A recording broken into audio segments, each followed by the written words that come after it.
Okay, welcome everybody. The panel is back. Random acoustic thoughts. I got two very special guests, Scrapbook Boxing and the Boxing Librarian. We are going to talk about some important years in the history of boxing. And Scrap, you just want to highlight for the people what exactly we're trying to do here? Sure. Good afternoon, Random, my time. Good afternoon to the chat, and good afternoon, BL. How are you? Yes, good afternoon, Scott. Today's discussion is going to basically be 5 of the most memorable and making sure that that year that you choose was very impactful for the game of boxing. So we're going to be choosing and selecting 5 of the most memorable and most impactful years in the history of boxing. We're obviously going to have different years, which makes it even better because we can fit in more years, but that's the general idea. BL, what do you have? Right, well, I'm going to jump straight into my first year, and my first year I will name is 1940. The reason I'm picking 1940 is because one of the things that is most impactful to the sport is the great fighters who fight in it. And I did have a complete list that I've lost, but I still remember some of the names. Some of the fighters who turned professional in 1940, are Sugar Ray Robinson, who many people consider the greatest fighter of all time. As well as him, you had one of the greatest lightweight fighters of all time, Ike Williams. The powerful, hard-punching Ike Williams. You had another fighter who many people call one of the greatest fighters of all time, Willie Pep. You have another fighter who many people call an underrated all-time great and a top 10 all-time fighter, the Cincinnati Cobra, Ezard Charles. You had other fighters like Jimmy Bivins, another fighter who should be in the official Black Murderers Row, is in my Black Murderers Row. And I think 1940 produced some of the greatest fighters who ever lived, and many of these guys went on to have legendary Hall of Fame careers, to win multiple accomplishments. And to me, there's nothing more impactful in boxing than the great fighters setting the accomplishments they set. And 1940 produced a set of fighters who would accomplish great things in boxing for a period of 20 years or more. And that, in essence, is a 20-plus year chunk of boxing enriched by the turning pro of these men. Now, another thing, another very eventful thing that happened in 1940 that led me to go that way is we had Henry Armstrong, the first 3-weight world champion. He first captured featherweight title from Cerrone.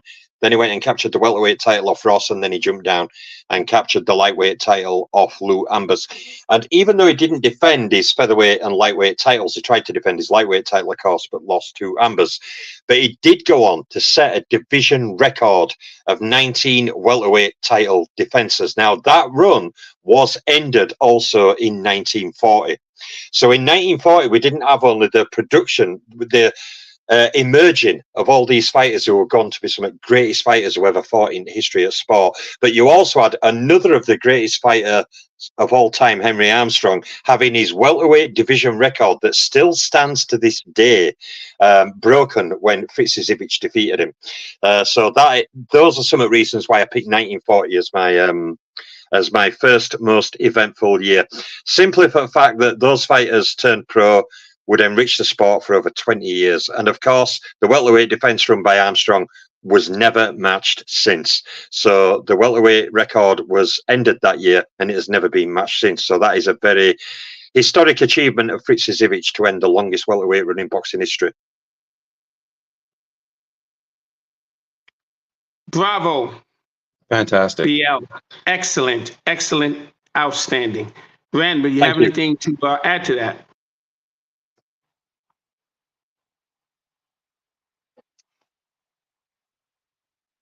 Sorry, Random, I think that was to you, buddy.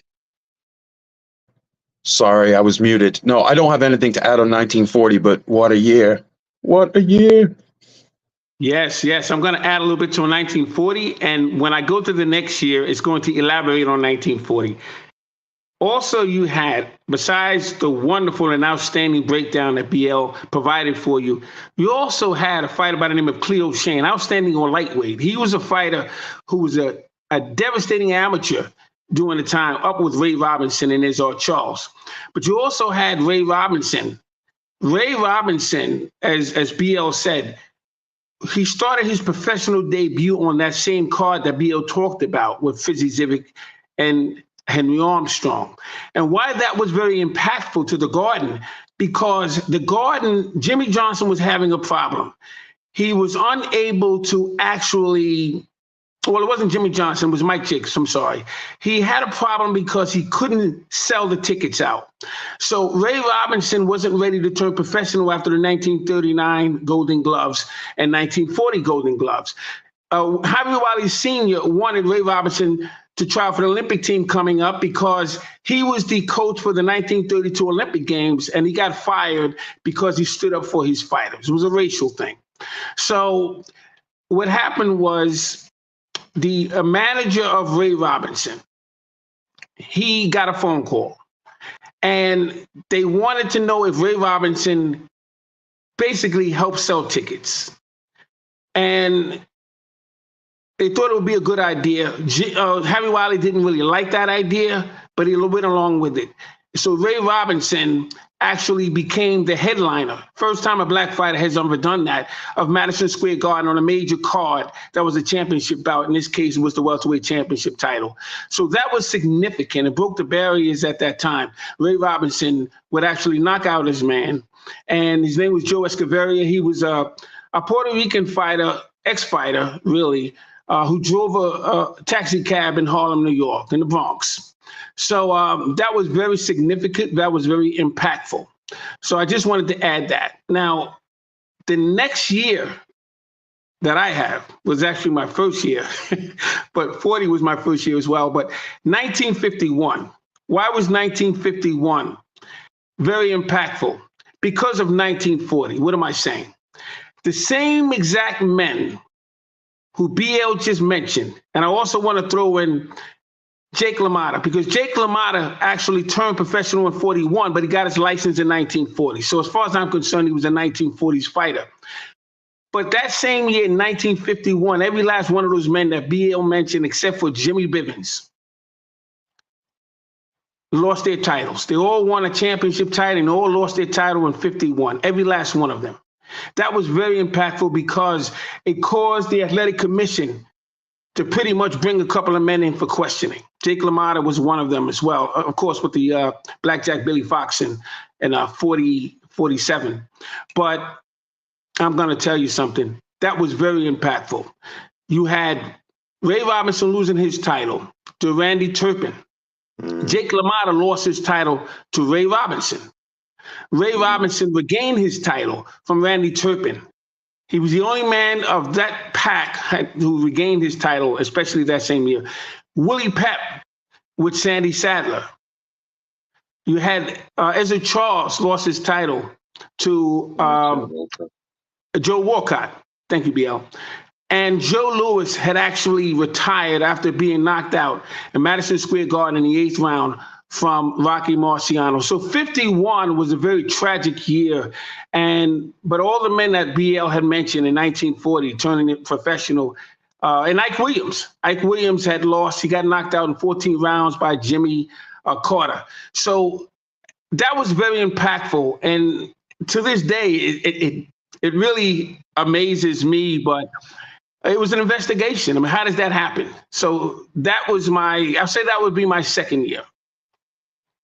Yeah, great stuff, Scrap. Yeah, I really enjoyed listening to that. And yeah, I did have a full list. I couldn't find it though, but there were a lot more fighters who turned pro in 1940 as well. It's one of those years where there were just like a conflagration of names turning pro. But I do love the symmetry of what you pointed out, because when you mentioned, I didn't click on it first, but when you mentioned Albert Bivens lost the title, I was like, oh God, yeah, they did. So yeah, it's really interesting symmetry there, how they all turned pro and then all lost titles in 1951. Yeah, incredible. One of those incredible historic coincidences that no one could predict. But yeah, so I certainly understand why that had merit. The governing body's been very suspicious. Because there were 4 standout fighters. Absolutely. Yeah, that was amazing. That was amazing. And I think it made a big difference, really, because you had a whole crop of guys. Now, these guys in 1940 that we mentioned, Charles and Williams and Robinson and Willie Pep. I include Jake LaMotta because he was 1939 Diamond Gloves in New Jersey. But those four specifically these are the greatest fighters of all times, BL and Random in chat. And I call it a scandal. I mean, if something happened in 51, that is very weird. They all lost their titles, so something happened, but that was very interesting. They turned pro in 40 and lost their titles in 51. Amazing. Yeah, very much so. Yeah, that's wild. So did you both do 1940, or are you going to come back to 40? I'm not sure how the lists are structured. We can do whatever we want. I'm there with BL with 1940. And then my next year was, so I kind of chimed in with him. My next year was 1951. Oh, yeah, that's cool. You can just circle back around, drop some more on 51. Yeah, this is really fascinating. I'm definitely here to learn today. I'm out of my depth, but so shall I do my first year? Yeah, go ahead, buddy. Okay, so I had to, trying to figure this out, I realized I didn't know enough to make broad decisions about important years, so I focused on certain aspects. And I was just thinking about the heavier weight divisions. And even then, I had way more than 5 years. So I settled on 1903 as one of my years. Talking about the big boys, a lot of stuff happened. I mean, the most famous would be, Ruby Robb, Bob Fitzsimmons. He wins the light heavyweight title from George Gardner of the Gardner brothers of Lowell, Massachusetts. But actually, I mean, I guess the division was the inaugural title claim sprang up that same year. So Jack Root beat Kid McCoy in April of 03 and claimed the light heavyweight title. But in May, George Gardner beat Marvin Hart, and he was making a claim. Then they fought each other, and George Gardner won. And then at the end of the year, he fought Old Man Fitz, and Fitz won handily. And so you had you had rival claims that were then resolved, and a failed attempt at a defense in a historic moment where Fitz came down, and the light heavyweight division was sort of conceived, it seems, as it's a junior division to the heavyweights, because Jim Jeffries, who was like 220, 215, 220 in shape, he was a big boy. He who got bigger, so I don't know if he was always quite that heavy, but he was a big fella toward the end of his prime or just past his prime. And so light heavyweight, literally light heavyweight. Now we just think of it as a great division because we've had some of these all-time greats. Oh, big up Bruce in the chat. What's up, sir? So I thought this was a critical year in that Fitz did something that's still remembered today. I saw an interview. It was actually, they got a bunch of the super middleweights together, excuse me, for a panel discussion on probably 10 years ago or more. But and Roy Jones said, once he lost his zero, once he actually lost a fight, he didn't have that anymore. So what he wanted to do is what someone hadn't done since Fitz. He wanted to get the 3 titles. That was how he described, at least in that interview. Oh yeah, I've seen that. That was the super middleweight round table that had Eubank, Calzaghe, Richie Woodall, and Roy Jones and Stevie Collins, wasn't it? Watson. Was it Woodall? Who was the English fella who fought? There was Roy Jones, Richie Woodall, Chris Eubank Jr., Joe Calzaghe, and Stevie Collins, yeah. Woodall was like, I am, and when we do our panel discussions, he's like, I'm just happy to be here. This is amazing. Did you know that Richie Woodall fought Roy Jones in the Olympics? He lost to Roy Jones in the Olympics. I think they mentioned that in the things. Richie Woodall said Roy Jones at Olympics was dazzlingly fast. But yeah, just a quick one there. Yeah. Oh, that's fascinating. Yeah, that was a great discussion. Collins is trying to book a fight during the show with Jones, calls him out for ducking him. He's like, well, why couldn't it happen? And he was very frustrated. He left the interview early. You could see he still had the competitive fire. He was kind of mad about it by the end. Tough fella, him.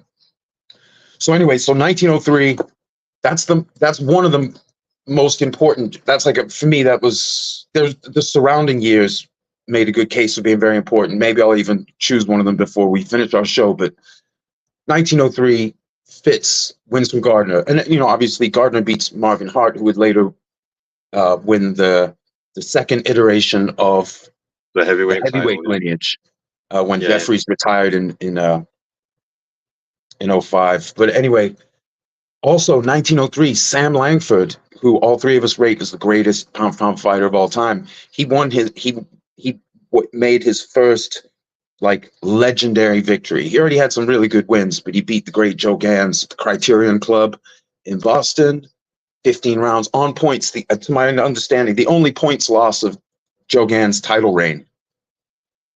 And it wouldn't be until a later year, which I think might come up, that Gans would actually lose a fight. He did lose 2 newspaper decisions.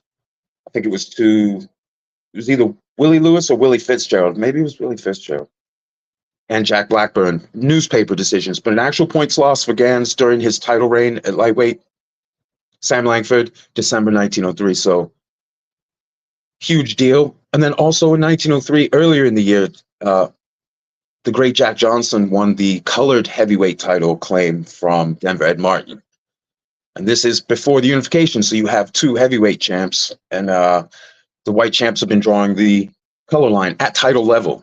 Like Jeffries had fought black fighters, but he had a really tough fight and he gassed out, apparently, from the reports, against Bob Armstrong.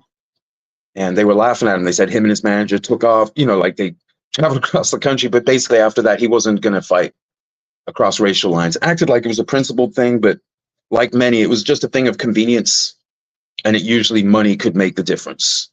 And so Jack Johnson wins the colored heavyweight title. Jack Johnson, one of the greatest and most culturally impactful fighters of all time. This was when he'd already been fighting for some time. He'd already had a career, but now he won the championship from an extremely good and heavier and taller and rangier Denver Ed Martin. Like, Johnson wasn't always the big guy.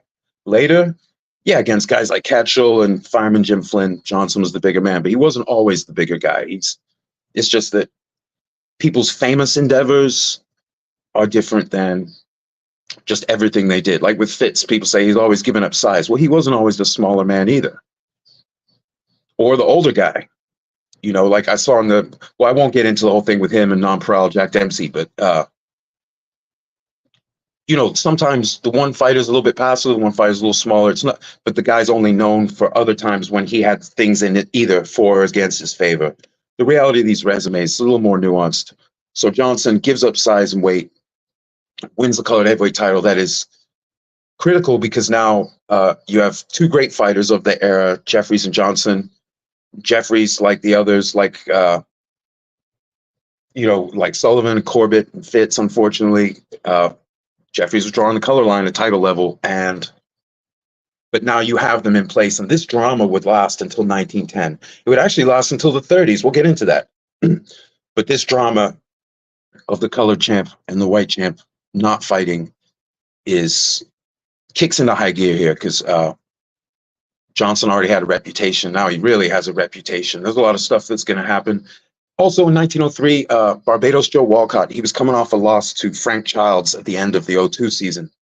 But in 1903, he went like 11-1-3, I think, in known fights. His only loss was to, I believe, Big Sandy Ferguson, who was ridiculously large, the problem child of Chelsea, Massachusetts, the Chelsea strong boy. This guy I think he was about 6'3", give or take. He had probably 50 or 60 pounds on Walcott. So that was his only loss of 03. Joe Walcott, one of the all-time greats. Walcott some people were talking about him like he was past his prime, but he was fighting above his level. Walcott, so often he had to give up something in the rules or the size to get matches. But he had a heck of a year in 1903. He made a point. I'm pretty sure that's the year, 11-1-3. So those things combined, that made me choose 1903 from my limited understanding. A lot of other stuff happened, but it's too much because each year would become a whole live stream. So I'm going to throw it back to you, Scrap, but you guys are welcome to add. But that's my first year. That's a wonderful year, Random. That is a wonderful year. That light heavyweight championship that was basically established, really, changed the game of boxing because a lot of the middleweights had to fight heavyweights and they didn't have anything in between. So when Jack Root, it was really designed for Jack Root. When Jack Root had the opportunity to move up to the light heavyweight division, the newly developed light heavyweight division, they were trying to just give him the title. But he had to fight someone. So he took on Charles Kid McCoy, and George Gardner took on Marvin Hart. And those two would wind up defeating those two, and they mixed it up together. And you had the newly formed light heavyweight division. That was something that was game changing to this day. So that was remarkable. That was remarkable. So 1903 was phenomenal. Like you said, Jack Johnson, he would take on Denver Ed Martin, and he would become a colored heavyweight champion. He had faced Denver Ed Martin before, but Jack Johnson was a phenomenal specimen. He really, really was. He was very, very strong, well-built, very defensive-minded. And like you said, Joe Gans and Sam Langford. I mean, how do you have 1 year with all those impactful events taking place? I know, it's incredible. I should also mention that Sam Langford fought on the undercard of Jack Johnson and Sandy Ferguson, one of their fights, in 1903, the year he beat Gans. I didn't know that. Really? Yeah, he was on the undercard. I can't remember where, though. Maybe it was in Chelsea, Massachusetts. I can't remember, but yeah, he was on the undercard. He fought, who did he fight? Ed Martin. I think he fought Stonewall Allen. And Johnson was fighting Sandy Ferguson. Oh, and Johnson fought Sandy Ferguson. Yes, not the other one, not the Martin fight. Yeah, that was on the West Coast. Yeah, this is on the East Coast. I can't remember if it was in Boston or in Chelsea, but Chelsea is just across the Mystic River to the north of Boston. It's right. It's adjacent. So it's the same thing. It's not a traveling fight, really, for Langford, because he lived in Cambridge. It's probably the same trip to either city, either town. No, you're correct. Yeah. I was thinking Denver Ed Martin. I'm like, really? I didn't know that. No, yes, he definitely did in the undercard. That's a fact. That's a fact. They would fight each other in 06 when Langford was just a very small middleweight, really still could make welter and still had forfeit money out as a welter. And then they would be rivals later on after Johnson unified the colored and white titles, which we will definitely be getting to today. But that's enough for me on 1903. You guys can keep adding or move on to the next one. Yeah, I'll just throw a few quick points. In before we move on. In fact, no, I'll wait while I go to my next year because I've picked 1903 as well, but I'll go through reasons why when I go to my next year, actually. Okay, so you're up, BL. Yeah, you can just go ahead into your next year. Yeah, for my next year, I also picked 1903 for many of the same reasons. Jack Johnson becoming coloured heavyweight champion, which of course was an unbeaten run that he would never lose. He would never lose that title in ring, which was a historic event, the start of his title success that would then lead to the full heavyweight championship. I also picked the reason for the light heavyweight division because, as Scrap said, and like Random has alluded to, the formation of light heavyweight division were a major change in boxing because it cut down that gap. Middleweights could now move up to light heavyweight rather than having to jump up, 40-50 pounds to fight, 30 to 50 pounds to fight heavyweights. So the formation of light heavyweight division that of course then would go on to produce some of the greatest fighters, would go on to feature some of the greatest fighters, I meant to say, who ever lived. Langford fought at light heavyweight, Harry Greb fought at light heavyweight, you had Tommy Locker and you had Archie Moore, you had Azad Charles, Bob Foster, many great light heavyweight fighters. So the foundation of that division was another of my reasons for 1903, as well as Random touched on the first full, what you could consider after the McVicker fight the year prior, the first full season of Sam Langford, ending with that great win over Joe Gans. The proper beginning after that initial first fight the year before, the proper beginning of the greatest career to me in boxing history, and there's nothing more impactful than that. Also, another thing, as well as those other points that were made, there's another very historical feat that started at that time. It was better later. But 1903 also signalled the beginning of Abe Tell's near 10-year featherweight reign, featherweight title reign. Okay, that also began in 1903, was the beginning of his 20-plus title defence featherweight reign that would run for nearly a decade. So that's another major event in 1903, the beginning of one of the greatest featherweight title runs in boxing history. So yeah, 1903 was my second year, and I fully agree with everything that Scrap and Random have added on 1903. But yeah, that's why I chose it as well, for many of the same reasons. Plus, like I said, with Abe Tell, that legendary featherweight title run from 1903 to 1912, which, was only then bettered by his successor, Johnny Kilbane, in length. But yeah, that's a fantastic year. Very cool. Wonderful. Wonderful. Well, my next year is 1922. I can't think of a year that was like 1922. So many different things happened. And it came off of the Walker Law that began in 1920. And that's why that's so impactful. Because without the new Walker Law, you wouldn't have any of these kinds of fights that we're getting ready to get into. February 10th, you had the world lightweight champion, Benny Leonard. It was his 191st professional fight. Yes, 191st professional fight. He retained his crown in 15 rounds over Rocky, Kansas. This was in New York's Madison Square Garden. Again, the Walker Law put in place rules and regulations so that Madison Square Garden can house a lot of these famous fights. So when you look at 1922, you have to look at 1920. The NBA, 1921, the New York SAC, and vice versa.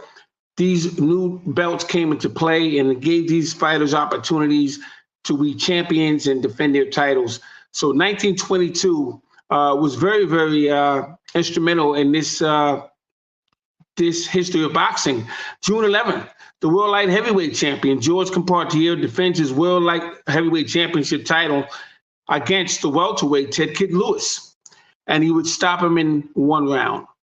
That was very impactful. Ted Kid Lewis had 20 fights with the boxing marvel, Jack Britton. Ted Kid Lewis, we know, has been at the mouth guard, or he was the first fighter to wear the mouth guard, or they call gum shields. So he was a very instrumental fighter in the history of boxing. June 26th, America's world welterweight champion, Jack Britton, would take on a fighter by the name of the Ghetto Wizard, Benny Leonard. And that was interesting because Benny Leonard got disqualified in the 13th round because he had dropped Jack Britton and he hit him while he was down. So he got disqualified. And I always say, had he not done that, he was ahead on cards. He could have won that fight and became the welterweight champion of the world. That would have been very interesting moving forward with the fighters such as Mickey Walker and Pete Latzo and so on and so forth. So that would have been very, very interesting. September 24th, Baling Siki has become the first African or black fighter to win a world light heavyweight champion when he knocked out George Compartier in 6 rounds in Paris, France. That was a landmark. That was historic. And so that really impacted 1922. Jack Britton would take on he was the boxing marvel. He took on Mickey Walker in New York's Madison Square Garden.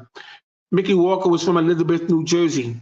And Mickey Walker was the toy bulldog. He became the welterweight champion, defeating the boxing marvel, Jack Britton. May 23rd, Harry Greb becomes the America's light heavyweight champion. We defeated Gene Tunney, New York's Madison Square Garden once again. The 12-round bout. What was interesting about that contest, Gene Tunney was taken to the hospital. He was cut up to ribbons. And this would start Harry Greb as being really, to me, there's no other fighter in history like Harry Greb. The things that he has done. And this was after the famous 1919 bouts that he put together. You got to give credit where credit is due. So Harry Greb, I have him as number 2. BL, I know, has his number 2. Random, I believe you have his number 2 as well. But that whole year, 1922, was fantastic. And there were other things that took place as well. I'll let you guys chime in for sure. Yeah, feel free. I don't think I can go beyond what Scrap said, but hell yeah. Yeah, I'm not really going to add to what Scrap said. I think he's covered a lot of bases. I mean, for me, one of the main things is that historic win, the only defeat on the career of Gene Tunney. Like Scrap mentioned, Harry Greb were an outstanding fighter. And that one defeat with Gene Tunney going on to win heavyweight title, twice defeating Jack Dempsey, and going down as a legendary fighter, the only fighter to beat him. And even though Gene Tunney beat Greb back, more so in the final fight, the other fights in between the first one and the last one, actually, the 5-fight series, Greb won the first one by battering Tunney, as one newspaper writer wrote. Greb treated Tunney like a butcher treats a slab of meat. He basically battered Tunney senseless. Tunney defeated Greb much easier in the final fight. Tunney was in complete command. He'd fully morphed in weight. He was now a full-blown heavyweight. He was much bigger physical specimen as well, and Greb was well past his prime by then. But the 3 fights in between that are all controversial in one way or another. One were declared a draw. The second fight, many people declared Greb had been robbed. There were calls for a commission investigation into scoring. So literally, that first victory that Greb had led to that great fight series and one of the toughest fight series, because aside from the first and last one, the other 3 fights in between were really nip and tuck, really hard fought battles that are still contested to this day, who actually won many of them. So yeah, 1922 was a great year. It wasn't a year I picked, but it was a year I could have picked. I'm going to add a few more things, and then I'll move on, BL. Also that year, Sam Langford knocked out Tiger Flowers in 2 rounds. What's amazing? Right, yeah. Flowers had 21 bouts in 1922. Langford fought fighters such as Harry Wills and Bill Tate. Tiger Flowers, Bearcat Wright, he had 22 bouts in 1922. He fought Jack Taylor 4 times that year.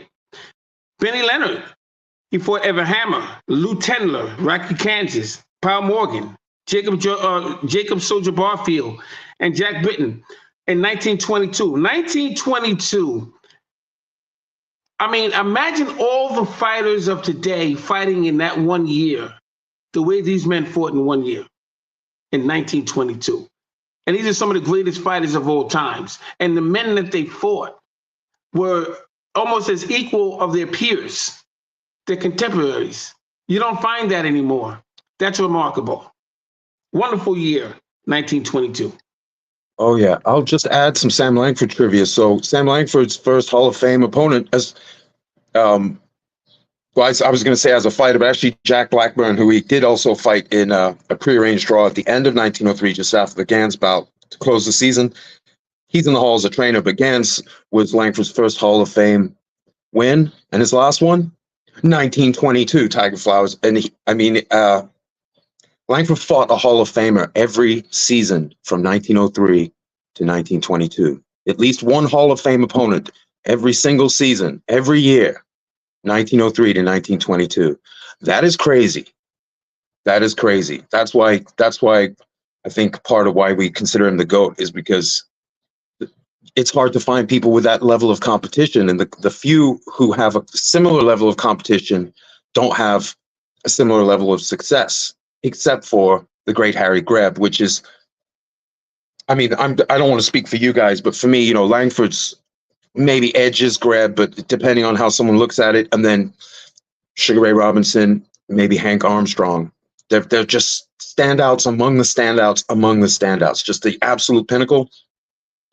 But Langford, yeah, it was the level of competition. He had a lot of wins, especially before he lost sight in one eye. His win-loss was pretty spectacular. At a Hall of Fame, you can think. There's another major event that happened in 1922 as well, and that was another great fighter. The Toy Bulldog officially began his title reigns, when he won the World Welterweight title from Jack Britton, who Scrap mentioned earlier. Mickey Walker won his first world title in 1922 as well, when he beat Jack Britton over 15 rounds. So that began Mickey Walker's title run at welterweight, which would then lead to middleweight, etc., etc. So that's another major event in 1922. The Toy Bulldog wins his first world title. Right, and if I'm not mistaken, Langford and Walker were both inaugural year one guarantee locks in the Hall of Fame when they established it. Yes, I believe they were. Yeah. Yes. Class of whatever it was. Was it the 90s they did it? When did they start this one? Yeah, the 1990s. Yeah, so they were class. So that gives you, and the class wasn't that huge in that time period. So it gives you a sense of like Walker, Langford, some of these guys there. They resonate with the people who study the history. They resonate. Walker is one of the greatest of all time. Another brave soul who fought above his weight at a legendary level. You know, and not like two heavyweights fighting. Walker wasn't that big of a guy. He was not a big guy. He really was giving up weight, frame, size of his head and fists, everything. It was fantastic fighter. Well, you know, a couple things I can mention with Mickey Walker. Mickey Walker was part of the 19-loss middleweight championship club. You had Ray Robinson with 19 losses. Iran the Blade Barkley with 19 losses. Dick Tiger had 19 losses. Mickey Walker had 19 losses. You also had, there was someone else that had 19 losses, a middleweight championship or champions. So he was in good company. But Sam Langford, one more thing with him. You had mentioned Sam Langford, Robinson, Armstrong, and Greb. That's my actual top four. And with Sam Langford, well, I really have him up there besides all the other outstanding accolades that he has. He was the first fighter and only fighter, black or white, to fight the first black lightweight champion in Joe Gans, the first black welterweight champion in Walcott, the first black middleweight champion in Flowers. That was in 22. The first black heavyweight champion would be Jack Johnson, although he won it in 1908. But he fought him in 1906. He was the colored heavyweight champion at that time. The first colored light heavyweight champion was Lee Anderson and also Kid Norford. He fought both of them. So you have to, you're talking from lightweight all the way to heavyweight. There's no other fighter that has done that. So that's why he edges out number one to me. And then you throw on all the other accolades, the 22, the 5-time colored heavyweight champion, 22 times he fought Wills, and on and on and on. He is very special and it's hard to beat. I don't think anybody can beat him. Right behind him, obviously, is Greb. Yeah, it's the length of I agree. The Hall of Fame series. I agree, and I just need to chip in because that is a lot of people come to me saying, "Yeah, but Greb's resume is better than Langford." I say no for those reasons that Scrap mentioned, because I always say that going from lightweight to heavyweight, but Langford did more of his work at heavyweight than he did at any other weight class combined. Yes. He did more work at heavyweight than he did at all the other weight classes combined, whereas Harry Greb did most of his work at middleweight and light heavyweight. He didn't go to heavyweight and have 50 Hall of Fame heavyweight fights. So they're very different. He also didn't come from the lower weights Langford did. Another advantage Langford has over Greb is a much greater pound-for-pound puncher. He has a much greater punching record. He's a more feared knockout puncher. Stopping guys, Yeah, so, there is a number of reasons why I also pick Langford over Greb. But I know it's not a Langford-Greb discussion, but I just want to throw that. Yeah, well, they're both, it depends how someone's, because Greb's win-loss draw record is astounding. First time I saw it, I was like, what is even going on? I'd already heard about him, but it's like, how do you even do that and not die? But I think with Langford, to me, just edges it, but it's also like Langford outgrew lightweight by the end of 1903. He was outgrowing welter across the next few years. He could still make it, but he was fighting at middle, and even fought Joe Jeanette Christmas Day in 05. Joe Jeanette was like a small heavyweight or a light heavyweight sized fighter at the time. He was also young in his career. So he was like, but then he's like fighting. So from 1906, he beats Jeanette and he fights Jack Johnson. He's fighting a heavyweight. He's a small middleweight at best. He can make welter. And welter is 142 in these days. His manager at the end of 1905 put up forfeit money saying, look, he can make 142 and I defy anyone to match that money. Let's do it. Langford didn't like to cut weight. He didn't get he wasn't acclaimed lightweight champion because he was too heavy. He was above the pre-agreed above weight when he fought and beat Gans in 03. And he actually missed out on the opportunity for the rematch, or I should say Gans and his manager wouldn't fight when it looked like he was going to be 140 instead of the agreed 138. But Gans that same year in 04, when they didn't rematch, he took an easier fight. Gans fought Barbados Walcott at 142. He fought one of the greatest welterweights of all time at the weight he wouldn't face Langford at. So that should give some indication of how special Langford was. Like, guys really weren't that keen to fight him. And Gans's manager at the time, like a lot of I'll just say briefly, a lot of the acclaim Gans earned was after he left Al Hereford and he got a California promoter as his manager, or a California manager. And he started getting his acclaim because Hereford and his brother, they had just a difficult reputation with playing games with weight and things like the A-side stuff, basically. You mentioned that on one of your lives earlier, BL. A-side games is not new. Well, Gans and Hereford had played plenty of A-side games. And it's just what it is. But anyway, just thought I'd mention that. So where are we? Oh, we're at mine. Have we arrived at mine? I'm rambling now. You guys are, I'm learning so much. Yeah, we're on yours now, Random, yeah. 1908. So I was trying to think, so what's really important? Box is a sport. It's also martial arts, it's also entertainment, but it is a sport. It doesn't have a coherent sporting structure, but these years that I'm talking about, it was a season sport. It's just got a variable schedule. So it's not like a structure and then you have the Super Bowl at the end or the final cup or whatever they call these things. I gave up on team sports after the Red Sox blew it the year before they finally won the thing. And I just fight sports now, individual sports. So I don't even have an analogy. 1908, Jack Johnson. So my point was I came down to fairness, and the color line was like instrumental for that. So there were two heavyweight champions, and sometimes there were multiple heavyweight claims beyond those two. Other people have made their own claims, but they usually resolve it with a fight. As long as both men had a reputation, that meant a club or promoter, same thing really, would have the money, the interest of the ticket sales and put up a big enough purse to make that fight happen. They would resolve the claim. So competing claims weren't necessarily bad. It's just sucks when they don't get resolved. Well, the color line was a tragedy. It wasn't popular. The general public was more racist than the boxing fraternity, but within the fraternity, opinion was still divided. It wasn't all one thing. So the color line, there were people saying, yeah, just fight. We want the best fights. Other people were saying, well, the white race shouldn't be this and this, and it's like, so that's what informed my decision making. 1908, Jack Johnson, he didn't have a busy year. I think he only fought twice. I think he beat the English guy Ben Taylor in England. Burns left for Australia. Burns almost fought Sam McVeigh in Paris, but once the promoter met his demand, because Burns, the dictator, he was like, tell you, the emperor wanted his guarantee, right? I only found one instance of him lowering it, and that was to agree to a Langford fight after he lost the heavyweight title. But Burns almost fought Sam McVeigh in Paris. He goes to Australia. Hugh McIntosh meets his price, 30,000, probably plus expenses, but 30,000 equivalent US at the time. Guarantee win, lose, or draw. Johnson got like $5,000. He kind of got screwed, but he went in and he wins, right? The police stop it, if I'm not mistaken. Hugh McIntosh, who was the promoter, was also the referee. You couldn't do that today. You couldn't have Eddie Hearn like, okay, ready, fight. But Hugh McIntosh promoted the fight. He was ref in the fight. Johnson unifies the white claim and the colored claim. But Burns didn't. This was the second iteration of the heavyweight, the white heavyweight lineage. Jeffries was retired. Some people in the US especially, they weren't so hot on Burns because he was a traveling champion. He took the heavyweight title overseas. He lost it overseas.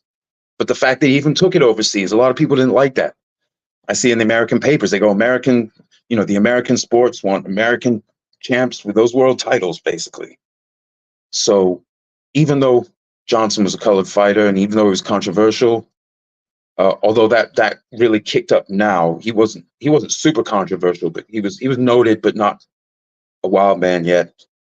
From what I see in his reputation, so he's American though. So now the Americans have the world championship. Now it's about getting him back to America, get enough money up to have him. Scrap got booted. So he can lose it to a white guy. There's a lot of money there. He gets into that. So anyway, 1908 was when all that kicked off. Two other things happened in 1908. I realize I'm rambling because I'm trying to draw from my tiny brain, from my memory. Sam Langford at the end of the year, the same month, in December, because I think that Johnson won on Boxing Day, December 26th.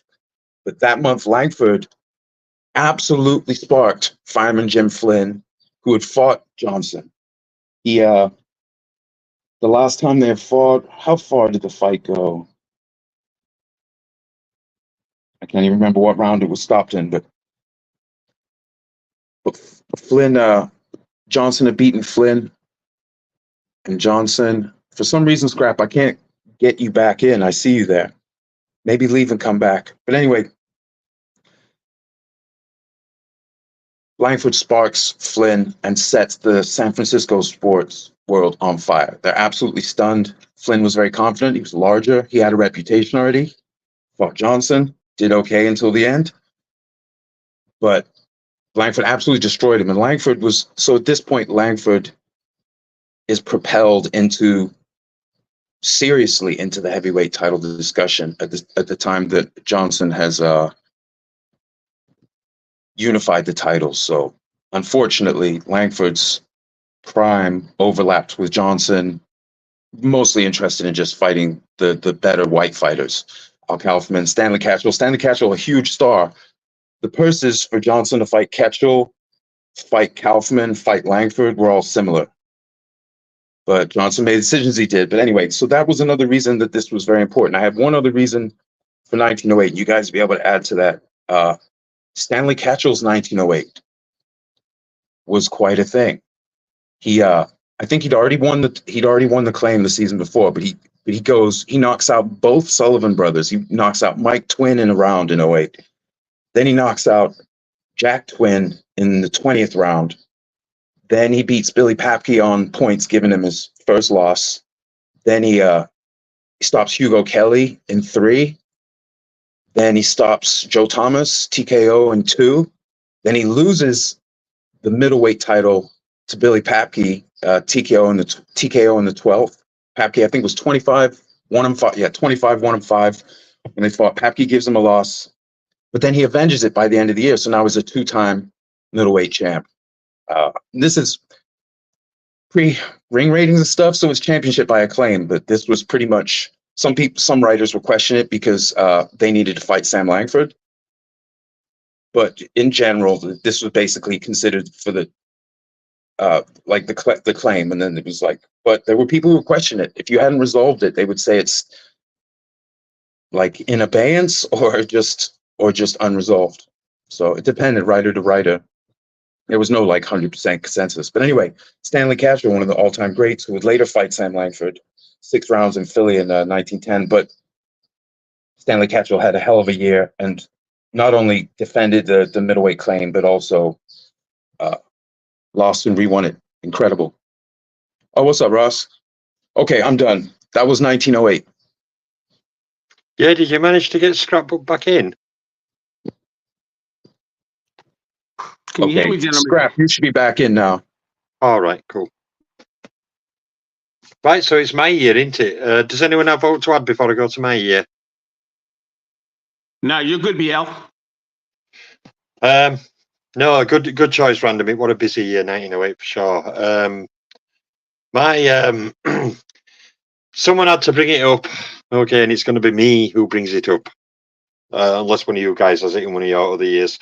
But my year is 1963, and it is a boxing reason, but it's not anything to do with any fighters or any historical events in fighters' careers or anything like that. But this is something in 1963 that completely changed the face of boxing, and has left us where we are today, and that is the founding of the World Boxing Council, okay, the WBC, which pretty much began the alphabet era that led to the splinter group with the WBA forming, and then the NSAC title, what carried on for a time, being then disbanded.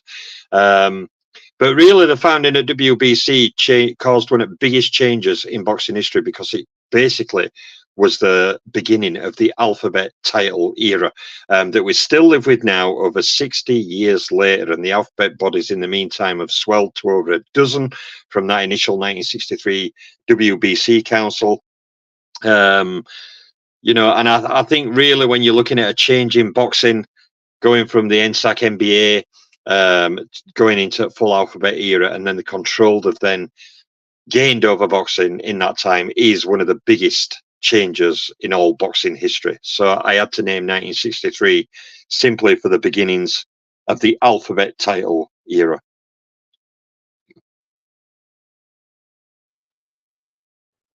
Well, you know, that was wonderful, BL. 1963, there were so many different things that happened in 1963. Joe Louis was excused from paying taxes in 1963. Muhammad Ali went and spoke on his behalf, and they actually changed his status for taxes, and He had to pay future taxes, but his past taxes stopped in 1963. That was About monumental. time as well. Yes, Yeah. yes, that was very important, what they did to Joe Louis. And of course, Benny Kipperett and Emil Griffith.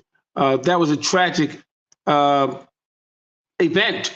And what it did was it changed a lot of things that happened in 63. They added padding to the back of the poles in 63. They began to change the way fighters would actually come into the ring. And it was just so many different rules and things, the way they were situated had changed in 63. 63 was a very important year, and I'm glad you chose it. Yeah, also the first recipient of a WBC belt was the aforementioned, if I remember correctly, Emil Griffith, just interestingly, Yes. Yes, that is correct.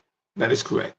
He's the first ever, to all the listeners, Emil Griffith was the first fighter in boxing history to be awarded the WBC title, hence the first alphabet title was actually awarded to Emil Griffith. Very interesting. Oh, wow. Very interesting. Yeah, 63 was a very, very good year. Very interesting. I could have listed a load of other boxing reasons as well, like what you mentioned, Scrap. There were big things happened that year, but I just thought to myself, I don't really need to go deeper for that year because the alphabet era has come to so pollute and dominate boxing that I couldn't think of any change in any fighter's career or any historical events that could match that in that year. So I thought, the foundation at the beginning of alphabet era was a major thing, and now we can't get rid of it. We're stuck with it. I'll tell you, talk about a mess. Yes, indeed. So I've lost track. Where are we now? Well, BL had mentioned 1963 was one of his years. Yeah, my third year, random buddy. My third year. You have anything to add to 63? No, you guys aced it. My next year is 1938. And it's for reasons beyond reasons. I mean, this is the most, I think 38 probably was the most impactful year for me personally, and I think in the game of boxing, and I'll explain why. February 20th, the former bantamweight world champion Cisco Escobar, who, by the way, was the first Puerto Rican bantamweight champion to unify the bantamweight championship title. It was August 31st of 36. He defeated Italian's Tony Marino, New York's Madison Square Garden. Listen to what I'm saying. The first Puerto Rican fighter, Madison Square Garden, the first Puerto Rican fighter to unify. This was in 1938. Why is that an impact? Because of the racial discrepancies that was happening in this country. You also had Henry Armstrong, became the first boxer to become a 3-weight division champion in Madison Square Garden. Remember that once again, Madison Square Garden. See, there was a time when black fighters couldn't fight in Madison Square Garden or actually fight on a main event card. And I just mentioned Cisco Escobar, Puerto Rican fighter. So this was very important, 1938. But June 22nd, Joe Louis would knock out Max Schmeling in the very first round in front of 80,000 spectators in New York's Yankee Stadium. Why was that important? Because it was not so much the first time, but it was the most impactful time. Two countries pretty much were at this. And it was so important that the president had to get involved. And he actually called up the New York SAC and said, I don't care who's refereeing this bout. He better not stop this damn fight unless a man is out. Because he was looking at it from a political standpoint. He knew what was going to happen if the wrong call was made, either on Joe Louis's side with his community or with Max Schmeling with Adolf Hitler. That was very, very impactful. And it had to be done strategically. But then you look at 1938, June 29th, Glasgow, Scotland's flyweight Benny Lynch A lot of people don't know that Benny Lynch was an outstanding fighter. He won the BBBOFC. It was a flyweight title. Took it from Tim Campbell. And he won the NBA in the Lonsdale belt from Jackie Brown, September 9th, 1935 in Manchester, England. This happened in 1938. So why was 1938 to me so important? Was because Henry Armstrong had won the featherweight championship title from Peter Cerrone in 37. So he already had the title, the featherweight title. He had defeated Barney Ross that year in 38, became the welterweight champion, and he took on Lou Ambers and won the lightweight championship in that order, and he had 3 belts. It was only 8. Then John Henry Lewis had the light heavyweight championship title. He was a black fighter. Joe Louis, the heavyweight championship title, a black fighter. So the black fighters almost own all of the belts. And now that's important because you have to have a diversity. And it started to open up doors for different nationalities. So that was very important. Ray Robinson became the bantamweight metropolitan champion. You also had Charlie Burley, who took the colored welterweight championship title from Coco King. Very impactful, 1938. And for me, I just think it's one of the best years that we had in this sport. Yeah, and for everything you mentioned, it just, for all years we're mentioning, you know, random years as well, it just shows how many incredible years there actually is in boxing history. And now, you know, the three of us can pick years, and we can pick a whole number of years, and every year has historical events or career milestones or career records or rules changes. It just shows how rich and diverse the history of sport is year to year. Yes, absolutely, Bill. Absolutely. Yes, definitely. So I'm not even sure where we are. Yeah, we're on to you now, random buddy. I think it's your next year now. Okay, yes. I went super long on 1908. I'm going super short on my next one. And I just have one reason. 1937, Joe Louis stopped Jim Braddock in the 8th with one of the prettiest combos you ever see in your life. Oh, yeah. Braddock's pushing with his lead, and then Louis punches him on the inside of the arm, clears space, and sends a rocket through the gap. Just absolute rocket through the gap to kill the heavyweight color line forever. Yes. So that's my reason.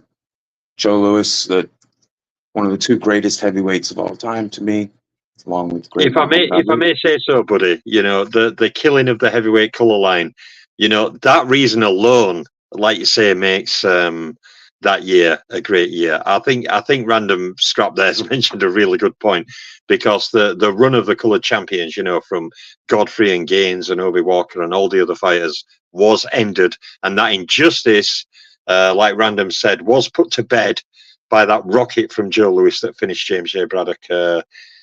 That one reason alone, Random buddy, I think is enough to cite that year. Like you say, I can't argue with that. Yeah, I just thought the sports fairness in the marquee division. So, like 1903, because Johnson, that began his calling out of Jeffries, which was resolved in a later season. I won't mention just a second. Mm-hmm.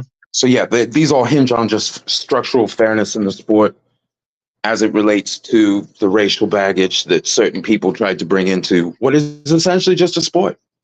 Yeah, it's a lot of ego, but it's just a sport. Yeah, it's a great point you mentioned. I'm sure you agree with that, don't you, Scrap? A great event, the ending at Colour Line in heavyweight division. Absolutely. It's a shame that the Black Murderers Row fighters had to bring the welterweight and middleweight titles back in. That were another travesty in boxing, as far as I'm concerned. Yeah, absolutely. And what was interesting about that was Henry Armstrong had picked up the featherweight championship title that same year when he defeated Peter Cerrone. So that was the beginning of starting to see changes as far as getting opportunities.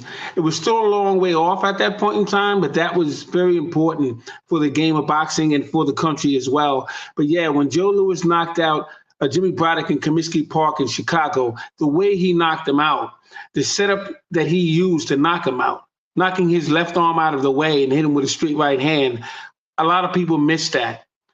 It was very impactful. And why this was important for Joe Louis to get the shot, because he was supposed to be smelling. But they wheeled and dealed. And of course, Braddock got 10% of Lewis's earning for the next, really to the end of his career.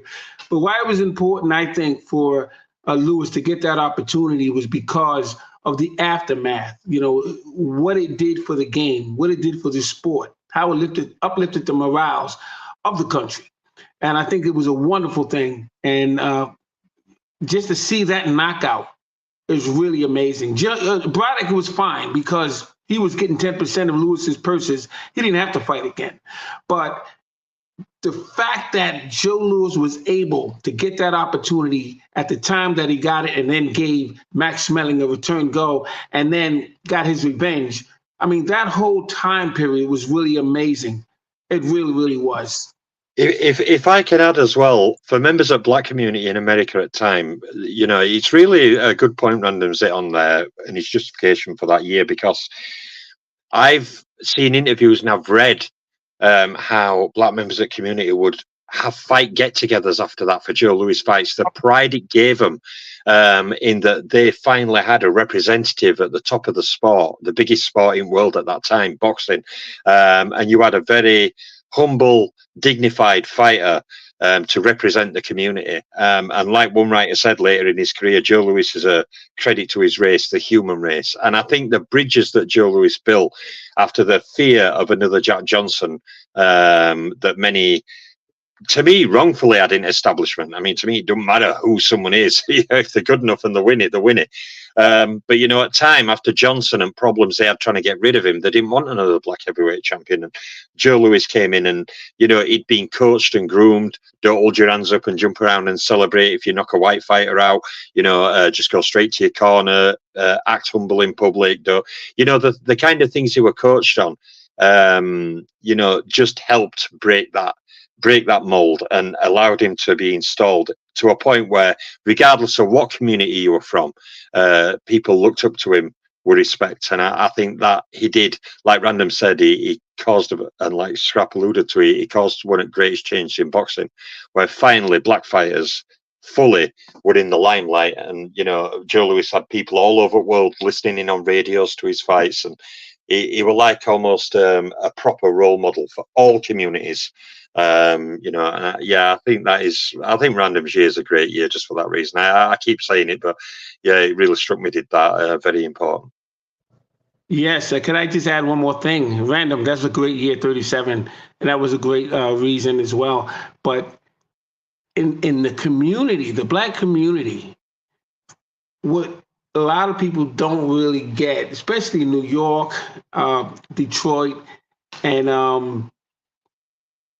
New York and Detroit, basically, but you also had other countries as well, Chicago, where the impact of Joe Louis, from the time, let's say the fathers went to work, he would come home and pick up his suit. He would pick up something to eat, and he would come home. He would get his shoes shined. You know, Joe Louis employed so many people before a fight because the newspaper boys would go out and they would sell newspapers. And those newspapers would probably only have just a few lines in it, but it would sell the newspaper. He didn't get any rights from that, but it would sell the newspaper because Joe Louis was in the newspaper. That hasn't happened before. Jack Dempsey, yes, but the way Joe Louis represented, I mean, that's why I have so many scrapbooks of Joe Louis, because there was so many articles, every single newspaper, every day, twice a day, extra, read all about it. You had another article of Joe Louis. It could have been anything, going to the barbershop, but he meant so much to the community. And the women, they would wear their Sunday dress, and you would go to the radio and you would make sure the radio worked before. Nobody could use it until that fight came on. And when the fight came on, you couldn't say a word. Everybody would listen. And they would throw their hands up. And every time the announcer would say a word about what Joe Louis was doing, they would react to it. And they dressed that way. Men had three-piece suits in their house. Because when Joe Louis had defeated a fighter, they would all run outside and it would be a party in the street. And you had to look your best because of the way they felt. And they couldn't wait to go to work the next day because they wanted to hear what was said about their inspiration, Joe Louis. And maybe one day they can be in that conversation. And that's why it was so important for Joe Louis to represent the way he did. When he lost to Schmeling in 36 and came back in 38, he knew the mission because how he impacted the community. It was nothing like it. And it's really amazing how Joe Louis, he had his eye on the prize in 37 in that fight with Broderick. And I think it's a very underrated fight. And he was very sharp. He was very nervous. He got knocked down in the first round, but he got up and kept his composure, and he got his man out of there. Amazing story of Joe Louis. Amazing.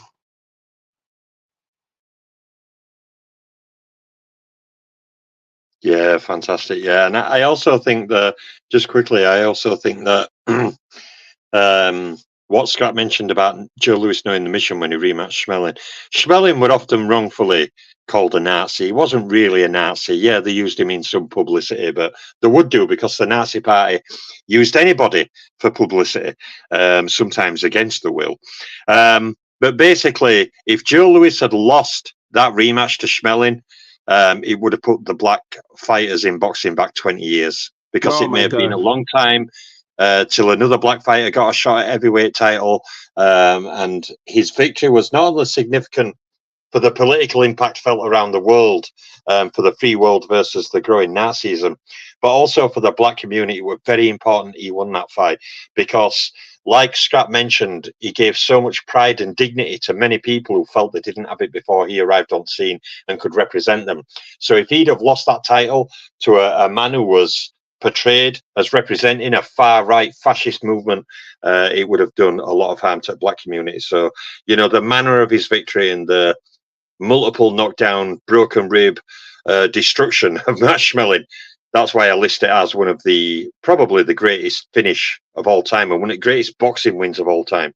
To avenge your only defeat in one round, destroying a man, knocking him down multiple times in just over half a round, while facing the pressure of not only his community, but the worldwide political system, were just incredible. So, yeah, full of admiration for Joe Louis. And I think, a bit like Billy Crystal said at Muhammad Ali's funeral when he was speaking on Muhammad Ali, you had to live in his time. Yes, you can look back at the fight films, you can look back at the interviews, but to live in his time, to feel the effect of him in your time, you know, and I think it's the same for Joe Louis. You know, a lot of people now don't realize the impact he had socially on his community. So, yeah, incredible stories, Scott, and great pick, Random, buddy, I have to say. Who are we on to next? I've lost track of where we are with Evelyn. I don't know who's next. Is it Random or is it? Oh, is it me? No, it's me, isn't it? Or is it? It might be me, I guess. No. Oh no, because Random went, so I think it's me next. Actually. Okay. Yes. Okay. Okay. Yeah. And then it's you, Scott. Okay.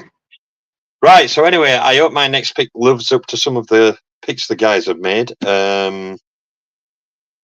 My next pick is 1919 for three main reasons. Oh, yeah. One of them, okay, is my second, mine and Scrap and Random's second greatest fighter, Harry Greb, had his record year. Now, it's not the record number of fights in a year, okay, but it's a record year as in Greb won every fight he had that year.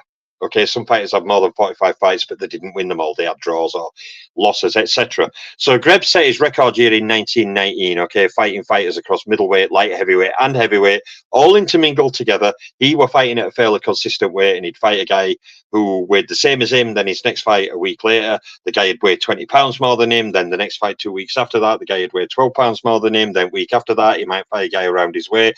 Then 2 weeks after that, he'd fight another guy. So he did that all year, which is like insanity in itself. So Harry Greb's 45-0 record year in 1919.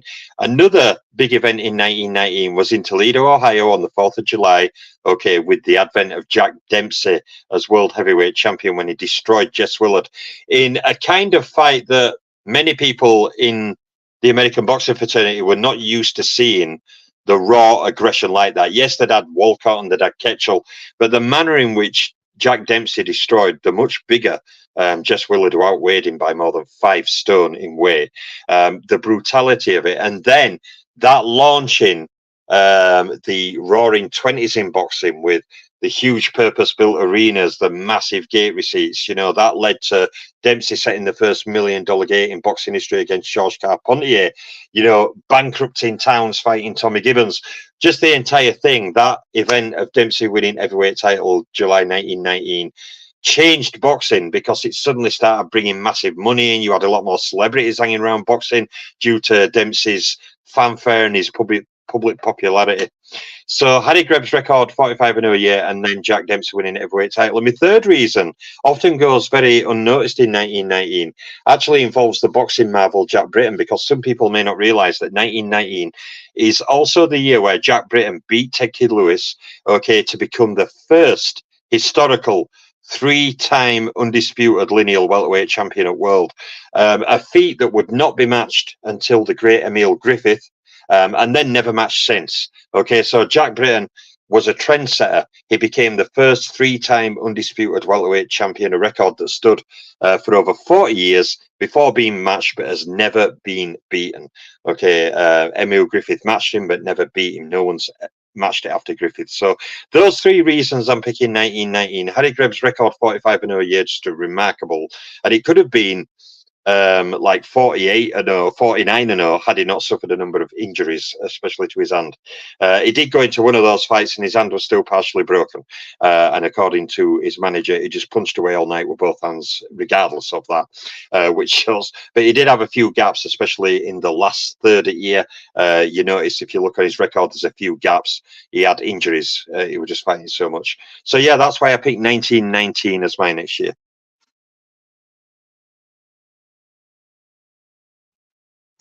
Oh, outstanding, BL. Outstanding.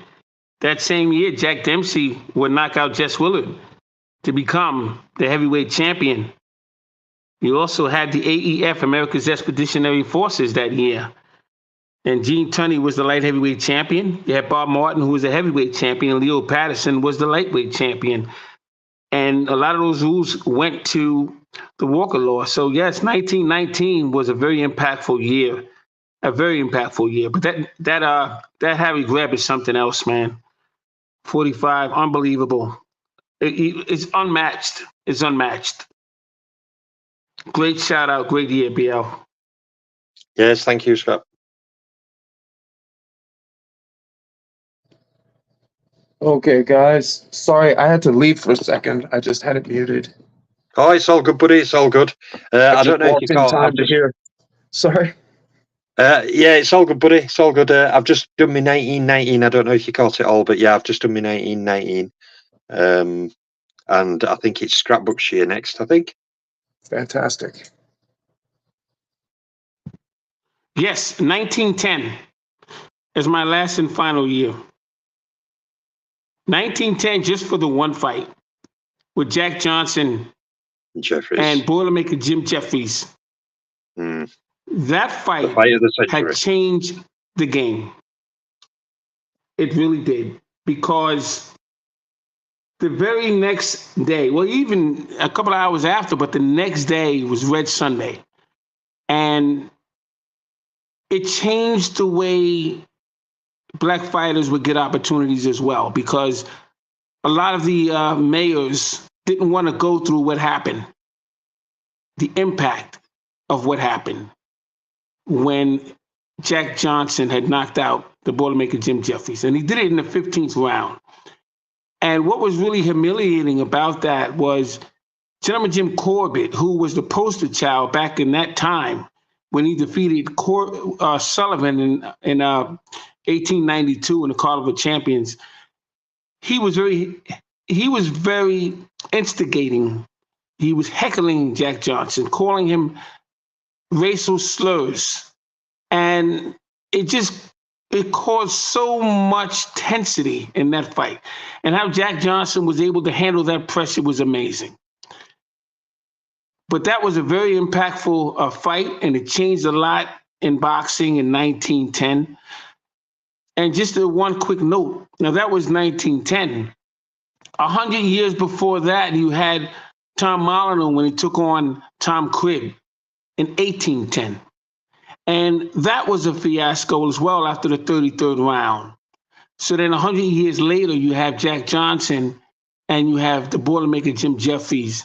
A similar situation as far as the aftermath. But boxing has come a long way, but it's still the same, if you will, in terms of the way people view things. But those fights would never be the same, BL and Random. Boxing at that time was boxing. Amazing. Amazing.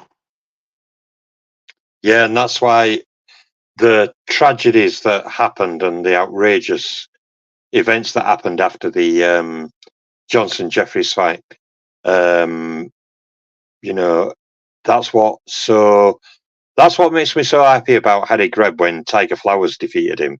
And Harry Greb went and protected him and said, if anyone comes for you, they have to get through me. Yes, you yes, know, he did.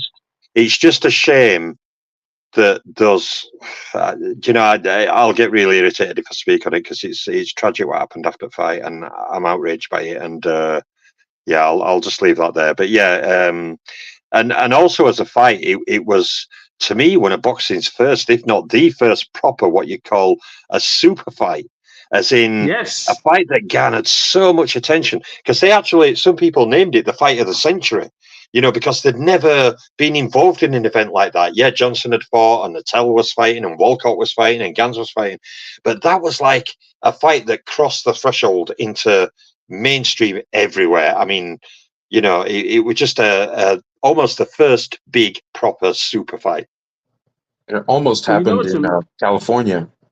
Yes. The governor said, oh, no. Yes, it did, Random. Yeah. That also screwed up a booking between, well, issues in California screwed up one of the bookings between Tommy Burns, who lost the title to Johnson, and Sam Langford. But it's also, promoters were trying to book Langford versus Catchville.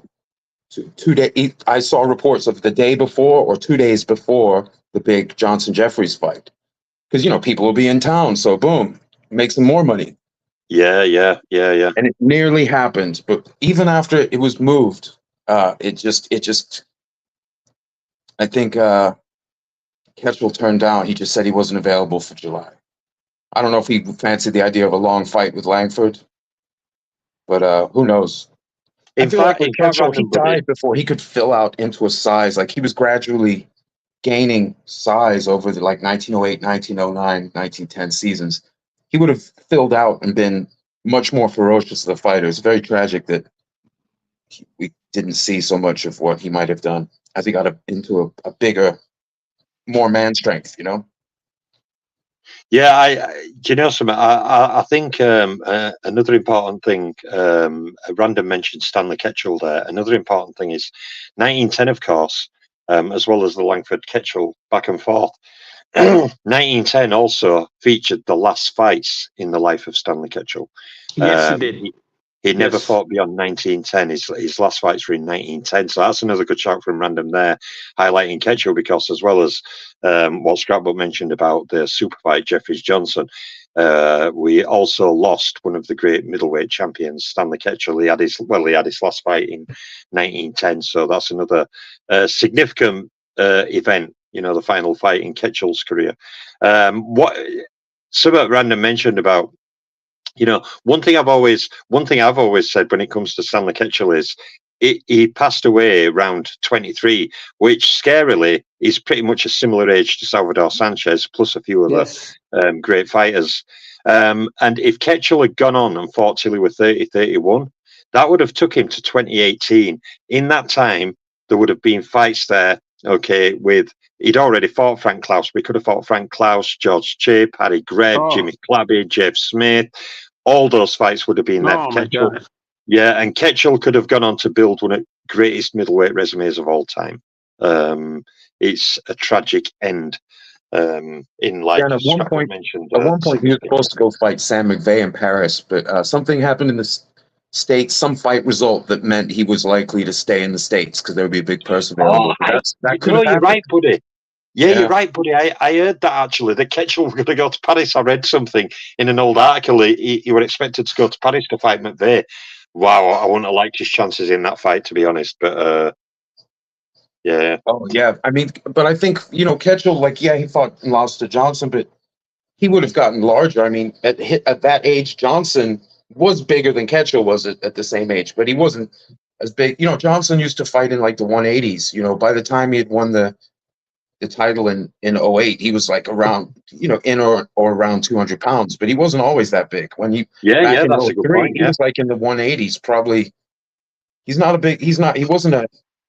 used to be much more lean. He put on more bulk.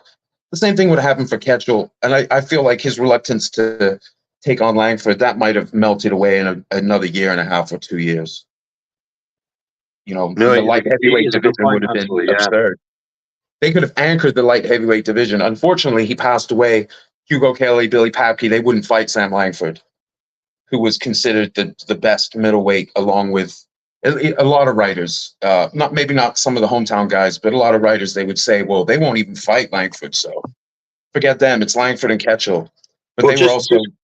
Yeah, if I may, Random, buddy, if it's all right, mate, I'll just chime in to back you up there on that point, because I remember reading a massive newspaper article a number of years ago, and it were in relation to that. And this newspaper writer was just laughing in his article. He wrote this huge, one of old big style articles, not just a sidebar, but a big article about Ketchel had passed. He'd been shot and tragically lost his life with those famous last words, "I'm cold, take me home to mother." Meaning his blood was draining, he was close to death. But the talk after that was who should the champion be? As you guys know, there were a big scramble and loads of people threw claims in, all kinds of things. But this newspaper guy wrote this huge article, and they were talking about who succeeds Ketchel. And he said, we were talking about, well, I won't recognise any fighter until they've fought Sam Langford, because I don't know if Langford can still make middleweight, but if he can, he'll whoop Papke, he'll whoop Klaus, he'll whoop all of them. Some of them in the same night, and he'll whoop all of them easy, and there won't even be difficult fights for him. That's how good of a middleweight Langford was regarded by some. Basically, the writer said, whichever middleweight is, Papke, Klaus, any of them, Langford will wipe them all. He's too good for all of them. But he was just debating, could he still make middleweight? That was his question. But yeah, interesting stuff, Random. Yeah, I imagine they would have fought at 170, 175. Like it would have been, because it would have also drawn in other large middleweights and small heavyweights into the division. Like it gets packed around fighters who generate a lot of excitement. So, maybe we would have had an earlier golden age, but, light heavy, after Jack O'Brien took it from Fitz, he didn't really care. He wanted to go heavyweight bouts. It's just, it was building a reputation. It was a big opponent, big purse. So it was kind of considered in abeyance by most, like, light heavy, but that wouldn't in the time, in championship by acclaim was complicated, and different people had different ideas. Like the National Sporting Club in England didn't want to recognize Johnson as the champion after he beat Burns, because by May he had backed out of a signed fight for Langford in front of the club in London. So Langford fought Iron Haig, the English champion, just won it the months before from Gunnar Moore, who ducked Langford when he was there in 07. They had a common opponent, Tiger Smith. Langford just battered the Welshman, and Tiger Smith. Moore declined. He said he was waiting for Jack O'Brien, but read between the lines. He didn't want to fight Langford. But then he lost in April, so Iron Haig was like, "Oh, this will be the easiest fight of my career." He actually said that to the press. "Easiest fight I've ever had in my life." He gets destroyed by Langford, but they didn't want to recognize Johnson because they considered him in forfeit. And it didn't last, because Langford left to go chase big purses somewhere else. So they weren't like too keen on Langford either. And then the fact that he was Canadian, and they didn't always know he was Canadian. Same with Tommy Burns when he fought in England. They found out he was Canadian. They felt a little different. It's just an interesting time. The whole thing. To my understanding, Langford was the last English heavyweight champion before they instituted the Lonsdale belt. I think they did they announced they would do the heavyweight belt. I believe it was actually. Yeah. So another interesting point. Oh, sorry, buddy. If I may just before I forget, another interesting point you mentioned, Langford's fight when he went and fought Iron Haig, because his fight with Johnson wasn't going to happen in the May.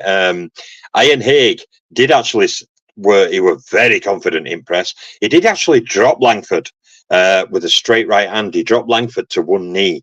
Now, the stories from the time when I was reading all the accounts of the fight is Langford only went to one knee, wasn't really badly hurt, but Langford was smiling at him when he was on one knee. And generally, if Langford's on the floor and he's smiling at you, you're in a world of trouble. And of course, Iron Haig was disposed of not long after in the fight. But yeah, certainly, Iron Haig was a good puncher, was a good English heavyweight. Just no match for the mighty Langford, of course.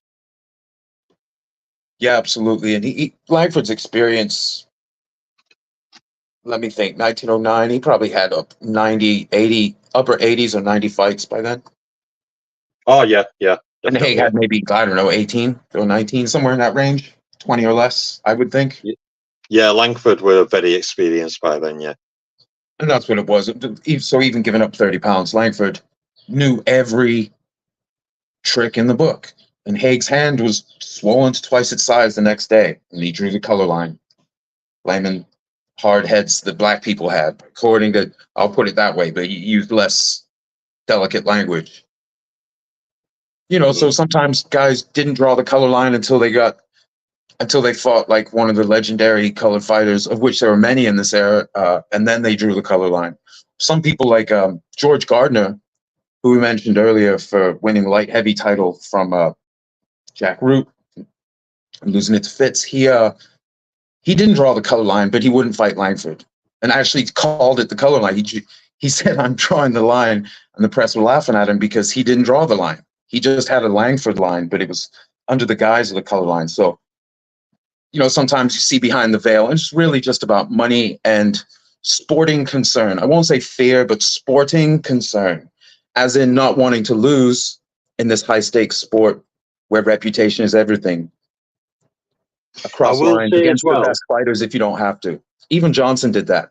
Once he had unified the titles, it was very quickly in dispute because he backed out of the Langford fight. So now it's in dispute. Now not everyone's, because some people would consider that a forfeit in the manly art at the time, as they put it. Yeah, I must say as well, I want to give a shout out, not to everyone. There were many horrendous newspaper writers back then, but I want to give a shout out to all the newspaper writers who were calling out all these white fighters who wouldn't get in the ring, who drew the colour line, and especially those who the newspaper writers said, "You're not drawing the colour line because it's the colour line, you're drawing the colour line because you know you're going to get whipped." And they used to call them yellow bellies, and they used to absolutely go to town on them. A section of writers fully back the colour line, evil denizens they are.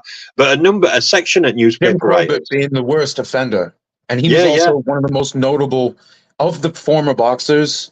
Like, okay, so when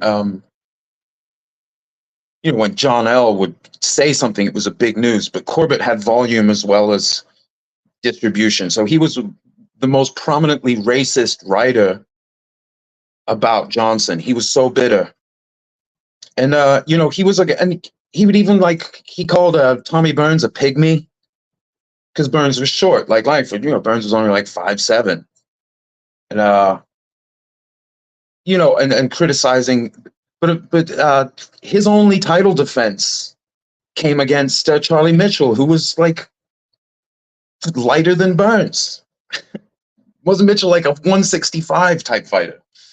Burns is at least like whatever, $175 or $100, just silly. Yeah, Corbett, a reverse shout out to him for all the evil crap he spewed into the American press and all the bitterness that radiated from that hateful man. And he wouldn't defend his title because he was busy touring the Southland, and he wouldn't, at title level, wouldn't fight black fighters because his crowds were like racist Southern people. I even read reports of two colored gentlemen getting assaulted severely in walking into his saloon and having the audacity to want to buy a drink. F Jim Corbett. May his memory get worse. May the memory of him get worse and worse as as it becomes how clearly wrong he was on the wrong side of history.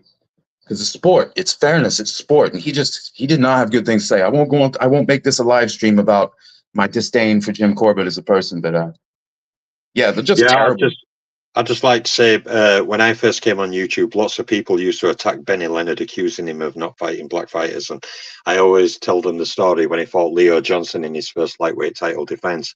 And Benny Leonard, and this signifies the real warriors in that time, fighters, you know, like Jack O'Brien, who fought lots of black fighters and other fighters who did. Benny Leonard was starting to get criticised pretty badly for fighting Leo Johnson, who were a former coloured lightweight champion. And Benny Leonard's classy response is, "This is sport, and in sport, anybody can have a chance." Bravo. That's right. So, yeah. And in research, so I don't know where we are now. I don't know. Oh, sorry. I just want to add one more thing, if I can, on 1910. Oh, please. Yeah. Don't forget, we lost Joe Gans as well. And he was a huge impact to the sport. Huge. So 1910 was, it was good. It was bittersweet. Yeah. Well, oh my gosh, fellas. I went through 1908 and I never mentioned that was the year the great Joe Gans, it ties into my earlier year of 03. The great Joe Gans lost his title. Instead of against Badly Nelson, the Durable Dane, and then lost again in the rematch. Yeah. Good point, buddy, actually, yeah. Famous 42 round in Goldfield. Yeah, but by 1907 in the press, Gans had shaken off his former reputation and his manager's reputation for A-side games and potential fakery. And he was being, widely hailed as the greatest lightweight to ever put the gloves on. Yes. Or sometimes not accepting, they're just the greatest lightweight of all time by 07. So he was getting his credit in his day before he finally lost his title claim, his recognition. So the great Joe Gans, what an absolute legend. I can't believe I left that off 1908, because that was the other thing. Langford, Johnson, Ketchel, and then the changing of the guard when Gans finally lost. Yeah. Because he fought some busy years. So from 02 to 08 is a lot of fights in Joe Gans' years. He already had 100 or more fights, known fights by 1900, I think. I'm not even sure. 1903, he had a huge amount of fights. The man was incredibly busy. So in today's fight terms, that number of years isn't that crazy. Yeah, okay, he's been a champ. No. Gans it was remarkable. Like many of these fighters, if you pile it on, you will meet tough matchups. It happens. Yeah, the men in those days had more fights in 1 year than the guys today having in their whole career. It's really amazing. Yeah, we mentioned Langford. Langford didn't even have the busiest among the lightweights, the busiest 1903, but he had 28 or more fights, at least 28 bouts, ranging from 6. Yes. I think one of them might have been, some of them, I think one was maybe scheduled for less, but it didn't even go that far. But, he went 6 rounds all the way up to a 20-round decision win over Belfield Walcott, who was the lightweight brother of the great welterweight legend Joe Walcott. Joe Walcott, yeah. And he had 22 fights in 1922.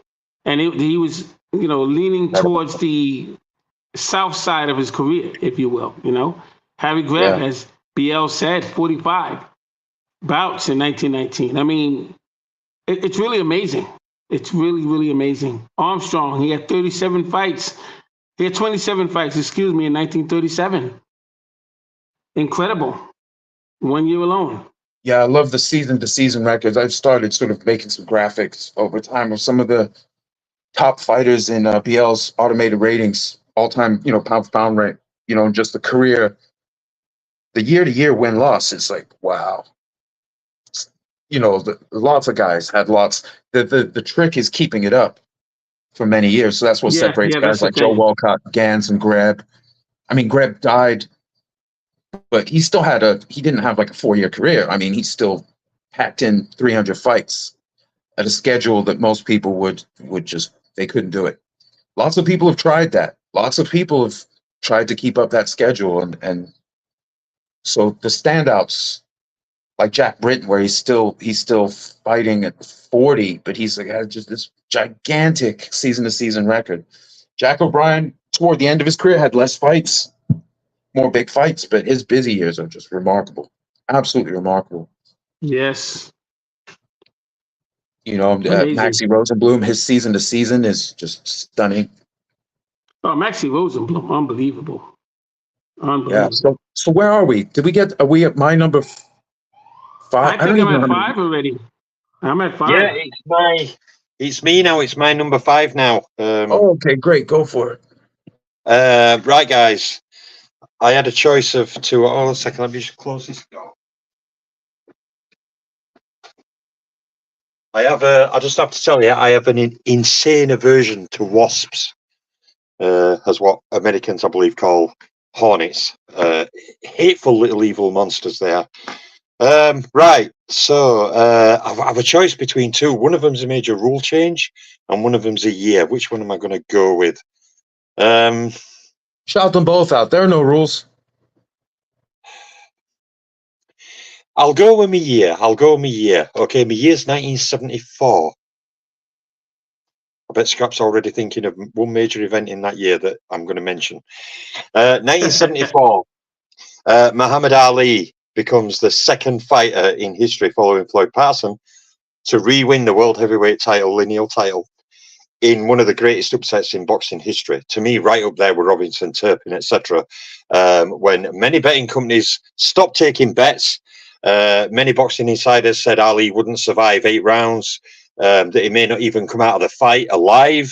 And he was telling everybody, the man is slower, the man is flat-footed, the man doesn't stand a chance. He also famously said, I think it'd be fitting that I go out of boxing just like I came in, beating the big, bad, ugly monster that nobody could beat. And he went to Kinshasa, Zaire, and defeated George Foreman in one of the greatest histories. George Foreman were 40, with 37 KOs. 25 of them, 37 KOs, were in 3 rounds or less. He destroyed Frazier, Roman, and Norton in quick succession in a total of 5 rounds added together. And some people were telling George, take it easy on him, don't hurt him. But as it turned out, Ali's got that great historical victory that really launched him into the stratosphere, because after that fight in Kinshasa as well, he started getting offers from China, Iran, Latvia. Countries all over the world suddenly were wanting to host super fights themselves featuring Muhammad Ali. 2 other major events that happened that year. One was the loss of the great light heavyweight champion Bob Foster. Bob Foster, a lot of people don't realize, I believe he retired in 1974, if I remember correctly. And also another fighter, Eder Joffre. Now Eder Joffre, when he was in his second career, Eder Joffre to me is the greatest Brazilian fighter of all time, a skillster, one of the great bantamweight fighters of all time as well. Eder Joffre had been a bantamweight champion. Of course, he lost only 2 fights in his career of over 70 fights to the great Mashioka fighting Harada from Japan. But Eder Joffre also came back in a secondary career and actually titled at featherweight. Now, he was ordered to fight a tough contender called Alfredo Marcano, and Eder Joffre snubbed fighting Alfredo Marcano, and thus he was stripped of his WBC featherweight title, and that ended the title career of one of the great little men in boxing history. So you've got Ali causing that great upset and replicating Floyd Patterson's historic record. You've also got the loss of Bob Foster from, which opened up the light heavyweight division and then led into the era of the Marvin Johnsons, the Dwight Carwees, the Matthew Saad Mohammeds, the Eddie Mustafa Mohammeds, leading to the next great light heavyweight king, Michael Spinks. Bob Foster going left those gaps there where all these guys could then start fighting over titles. So it changed the light heavyweight division. It ended Foster's long title fight reign. And of course, then, like I said, the outstanding Eder Joffre being stripped of his featherweight title for not being interested in fighting Alfredo Marcano, thus ending the title fight record. Eder Joffre did fight on a number of fights after that, but Eder Joffre's title fight record ended when he was stripped at WBC featherweight title in 1974. So that's they're the main reasons why I picked 1974. I don't know about you guys, but when I was looking at each year, I was writing so much, I had to siphon it down to 2, 3, or 4 points because I was starting to turn every year into an encyclopedia.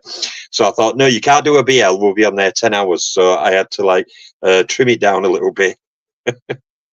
Well, I just want to say, I know we're winding down, why don't we all just choose one final year each of all the years we heard between the three of us as what was most impactful for us personally?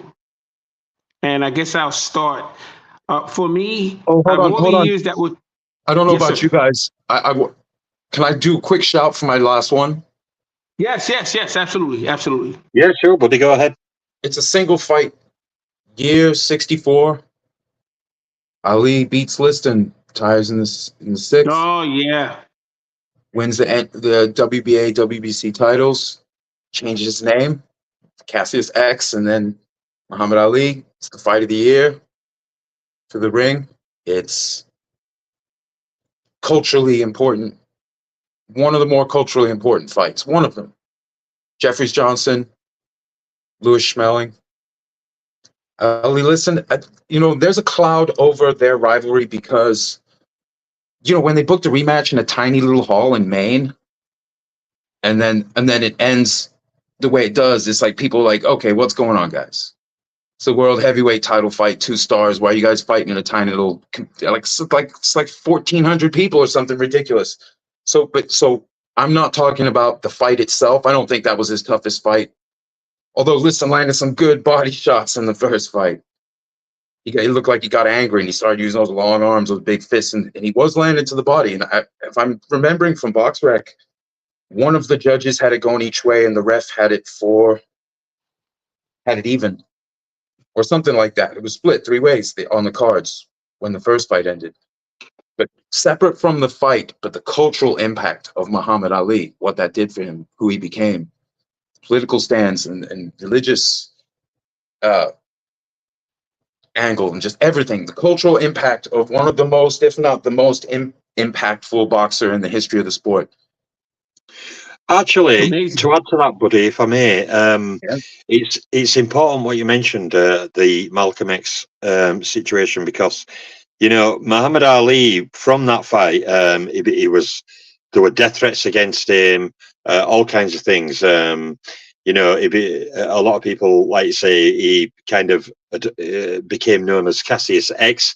But in the 60s, when Malcolm X were gone and the loss of Dr. Martin Luther King, Muhammad Ali, especially during his hiatus from the sport, with his ban, his outrageous ban that should never have happened, he became a symbol, and he went around the colleges and the universities and he spoke publicly about the injustices in segregation and everything else. And I think that attaches on, Random, to what you mentioned about that fight being historically significant, what Ali did beating Liston, and then, like you mentioned, buddy, about him becoming a cultural figure, because that carried on into the 60s, and then his boxing career then helped elevate him even further.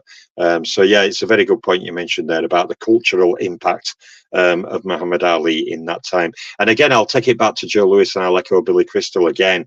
A lot of people had to live in his time to understand what he meant to people.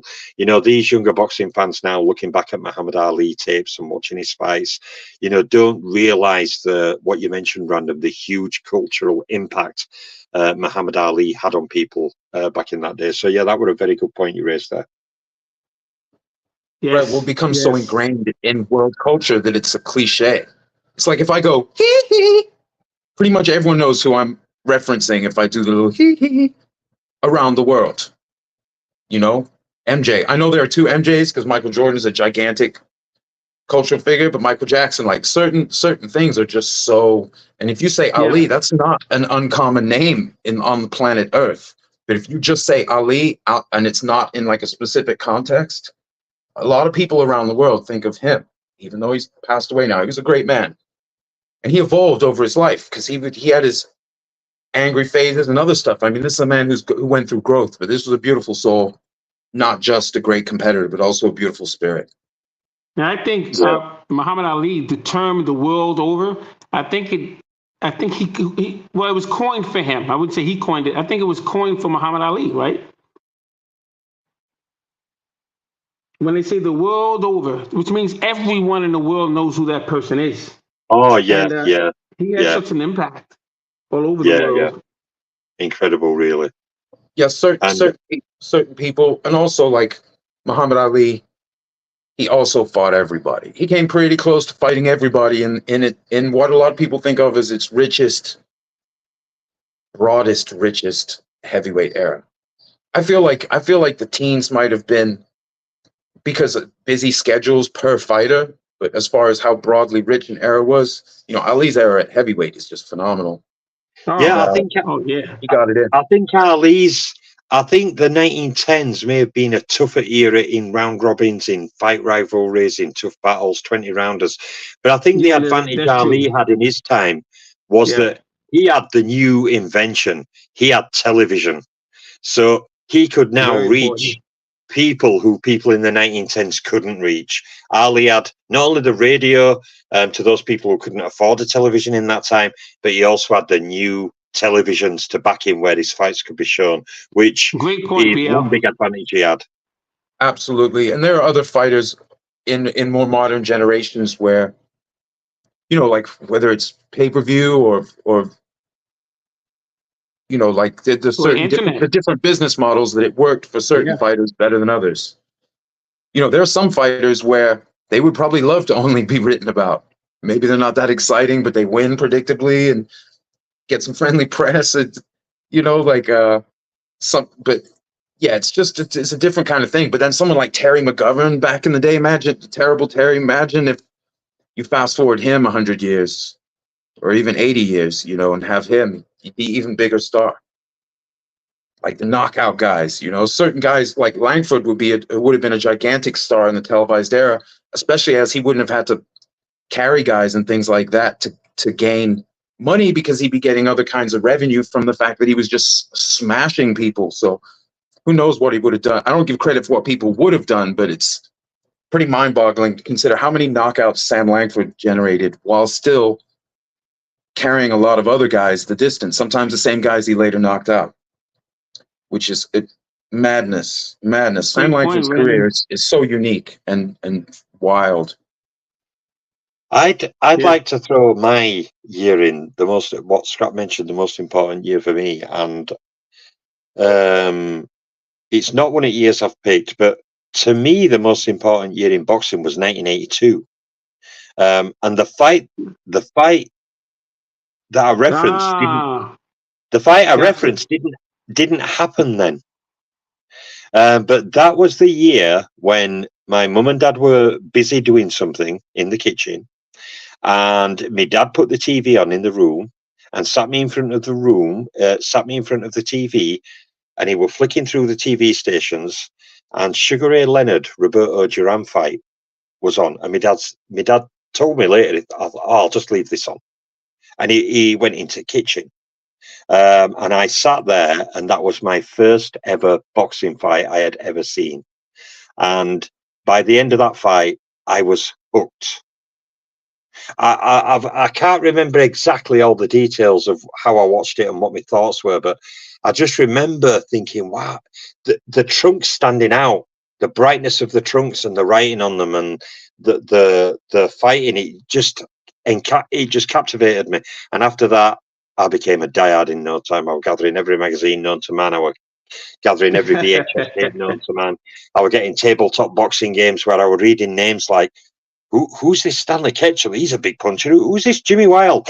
So that led then to who are these guys? And yeah, so for me, the most impactful year in boxing was 1982, because that was the year I saw a replay of one of the great welterweight battles between two great fighters, and that is what made me a boxing fan. So I have to pick 1982, the year I converted to boxing. Wow, that's awesome, Bill. So you were introduced to boxing from Sugar Ray Leonard. Yeah, Roberto Duran won, but it was a replay. It must have been replayed or something. But yeah, that's when I became a boxing fan. Nice. Well, I'll say my most impactful year was the Joe Louis and Max Schmeling, because of as I learned about it, and as I became more mature in life, it really hit me, because one person can actually make a difference in life. One person can actually change the barometer of someone's thinking, and how much of an impact one person can have. And when I looked at Joe Louis's story, that particular fight is what made me realize the impact a fighter can have. And I really respect that fight for everything that it actually brought to the table. That 38 fight with Joe Louis and Max Schmeling. And I would say that would be that fight of the year of 1938. But that would be the fight, Joe Louis and Max Schmeling, the second fight. One of the most impressive victories, considering he was the only man to have beaten him. That is one of the most clinical, brutal displays of raw power and precision I have ever seen in a boxing ring. I cannot think of another fight where a fighter has gone in with the only fighter to beat him and destroyed him in a few minutes in such brutal, one-sided fashion, with an absolutely pinpoint, timed, clinical display of power punching. I'm awed by that fight. And just quickly as well, just to add to that, because while we're on subject to Joe Louis, a lot of people don't realise, people always say, well, records are there to be broken. We hear it all the time, even from boxing fans. Records are there to be broken. Well, the most consecutive first-round knockouts in heavyweight title fights at 3 in a row by Joe Louis has not been broken, nor has the longest single lineal reign in boxing history at heavyweight by Joe Louis being broken, nor has the most heavyweight title fight knockouts or most heavyweight title fight wins amongst for the established title, or most heavyweight title defenses for the established title, and the whole number of other records that have stood now for nearly 80, well, some over 80 years, you know, to add to the impact he had in the 1938 fight and culturally, he's set records, a whole number of them, that have never been broken. So this motto that records are there to be broken, well, no one's come around yet who's broken Joe Louis's records. And frankly, I don't see anyone in the near future who's going to beat him. And I think some of them records will never be beaten now. It just is a testament to the impact he had on sport. Not only for that great win in 38, but for what he did for his community and everything else. But the impact he left on boxing with those heavyweight division records. And that's why I say when people say, well, Vitaly Klitschko, Vlad are like Joe, no, they're not. No, they're not. No, they're not. They haven't had the impact. They haven't left the historical records, etc., etc. Vladimir were actually trying to catch up and match Joe Louis's records, and he fell short. You know, but it is what it is. Yeah, great choice, Scrapbook Joe Louis. Outstanding 1938. That win. I still list it as greatest knockout of all time. He just destroyed him. I mean, I've never seen it like it ever since. Thank you, Bill. I just want to say one thing on that. My two greatest fight calls, one of them is the Jack Dempsey and Jess Willard fight. You ever hear that on the, you listen to it on YouTube, how poetic that fight call was? Oh, my God. But the number one is Joe Louis. That fight radio call, I can imagine being there at that time. The first, the left, and then the right. Oh, I can imagine the impact. You can't see it, and you're wishing the very best for who you're rooting for. And Schmeling is down against the ropes. Joe Louis hits him with a body shot. Yeah. Amazing. Yeah. Isn't it amazing? Wow. Yeah. Another big right hand, and Schmeling's down again. I don't think he's going to get up. This is an incredible performance by Joe Louis. Yeah. Oh, man. Wow. I cringe to this day when I hear that. What do you got, Randall? So the most, for me, just because of the era I study and how it's just tinged with systemic racism and overt just bigotry, you know, I think 37. I think Joe Louis in 37. That's as far as what I consider the most impactful single event in boxing history. I think it's Joe Louis taking out Braddock and with that, and not just taking him out, but taking him out with some old school Jack Blackburn, early 1900s, old school, create the gap, don't wait for it, knockout right hand and he's pivoting off. His back foot comes up. He's using his front leg like the fulcrum, so he's like to put a little extra range and power. So he commits to it, but then he pushes off him, and then he sees that the guy's just melting down to the floor. So then he just backs off. Still has his balance. Just brilliant. I can't. You know something random, buddy? It's funny. I read an old interview with Jack Blackburn years ago, and he were talking about that fight, and he were talking about his development of Joe Louis. How Joe Louis were very strong, but he were ungainly. He had no balance. He didn't have good footwork. He were heavy-handed. And Jack Blackburn, when we're talking about how he trained him and how he developed him and how he shifted his focus to be more focused on his balance and his footwork and his positioning and his timing. And Jack Blackburn, we're talking about his development of Joe Louis, and he actually, he did. Do you know? I just cannot remember for life of me. But Jack Blackburn actually called that move against Braddock. He said he had a name. The technique of using the left to create the gap, knocking the arm down to create the gap to slot the right in. I just can't remember what Jack Blackburn called it, but Jack Blackburn said it were an old school boxing trick from his day. Some great fighters in his day used to use that same technique. I just can't remember what he called it. Under the counter hook. Because it provokes the counter hook, and so Joe Louis came right in under the counter. I mean, he knew exactly what he was doing with that move from start to finish. I can't remember what Jack Blackburn called it, but it does have a name. The move has a name. The technique has a name. You know, it's going to drive me mad. I think it's my favorite single punch in boxing history. I think it's my favorite single punch. And I consider the first punch is like a setup. Yeah, do you guys know what Jim Braddock said about that punch, the right hand that hit him? He said it was years later. He said because he were asked. I read an interview with him, Braddock, after a number of years after the fight, and they said, "Oh, what was it like taking the right hand from Joe Louis?" And Jim Braddock said it was like having an explosion, like a light bulb blowing up in my mind, or something like that. He said something blowing up in his head. That's how the punch felt. He said it just scrambled him. He didn't know where he was. Yeah, he said something like that, a light bulb blowing in his head, or an explosion, a flash, something. He said it was like an incredible flash. He didn't know where he was. Next thing he's lost. He said he tagged him so hard and perfectly. The guy didn't even go like fall to the floor. He just like sort of melted down. Like he was trying to find where the floor was. He was too rocks to even fall. He just sort of like melted down. It was man. Every ounce of Joe Louis' weight went into that punch. That was an absolute missile. I think it's my favorite punch that I've ever seen in a boxing match. Wow. But so that would be what I consider the most impactful moment. But for me, the most important, like the thing that attached me to boxing with some passion, was 2006, Joe Calzaghe, Jeff Lacey. Because I was a kickboxing fan and an MMA fan, and I happened to come in. So I missed all the frustrating parts of Calzaghe's career. All the not getting big fights and not having big fights. Oh God, yeah. And the poor performances and the divorce and the excuse and all that. I missed all of that. I came in on his greatest moment. To me, greater than the Kessler fight, even though the Kessler fight was tougher for him because of how he beat Jeff Lacey and what he did to a guy. And I got to see, because I've seen it in MMA and kickboxing already at that point a little bit, just to see the interactions of styles, but also the difference between how people talk about a fight going in and then what they take away from it afterwards. And it was just interesting. And, I'm more of a heavyweight fight fan. So that was also one of the fights that pulled me into the lighter weight classes in general in fights.